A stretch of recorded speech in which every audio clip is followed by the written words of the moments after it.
The next participant of the speech competition is Danish Imran from National House. Danish Imran from National House.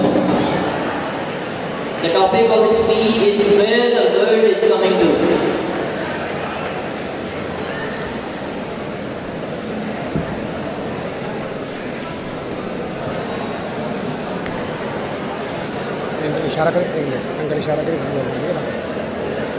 This is the best world that we live in. To lend and to spend and to give in, but to borrow or beg, or to get a man's own. It is the worst world that ever was known. Mr. President, it goes without saying that Allah Almighty created man in His own image and made him the crown of creations. But I'm sorry to say that man has got himself dissociated from the right path and engrossed himself in the wrong ways of the world by following evil satanic ways and has plunged the whole world into the worst type of dangers. Sir, it cannot be gainsaid that despite tremendous progress in different fields of life, modern man is converting the whole world into a dungeon.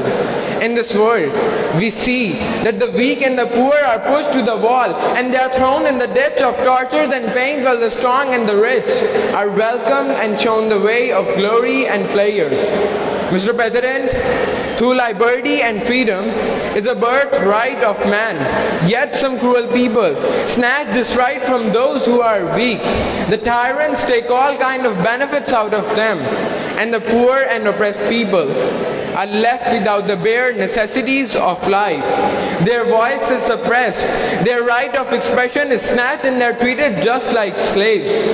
Mr. President, the modern man has converted himself into a robot, and a sinister race for amassing more and more wealth is going on. Life is becoming complicated day by day. I do not know where the world is coming to. Mr. President, life itself is an acute problem. Out of it arises an unending series of questions. These are elements of selfishness, vanity, hypocrisy, and discontentment in his nature. These germs, when increased, become a nuisance for society. Making a hell upon earth, man begins to suck the blood of his brethren and snatches their hard-earned bread and spreads confusion, destruction, and harassment among the weak. William Wordsworth was deeply moved when he said, "And much it grieved my heart to think what man had made of man."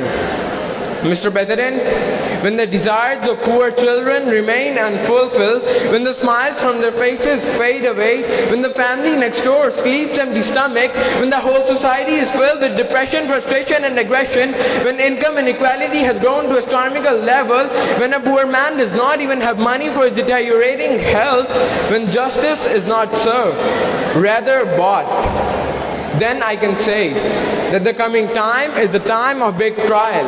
The coming time is the hard time. The coming time is the tough time to face problematic situation and crisis. Mr. President, look around yourself. Are the sobs, cries, and moaning of the ailing children is still inaudible? Don't you see the old bedridden, tumbling people awaiting food and medicine? For God's sake, take care of this world, where you and I, our kith and kins, and our fellow beings are panting and thirsting for bread, shelter, and justice. Why are we being deprived of the basic amenities of life? These are very words uttered by a young man with empty stomach running from pillar to post. But the question is, who is responsible for this state of affairs? Me or you? No, we both are victims sailing in the same boat. Sir, half the world does not know how the half lives. Nobody has ever bothered about the humans dying of thirst, disease and hunger on earth. Sir, it is very sorry state of affairs that might is right has become the slogan of the day. In such a miserable and pathetic situation, we can observe that where the world is coming to. I thank you all.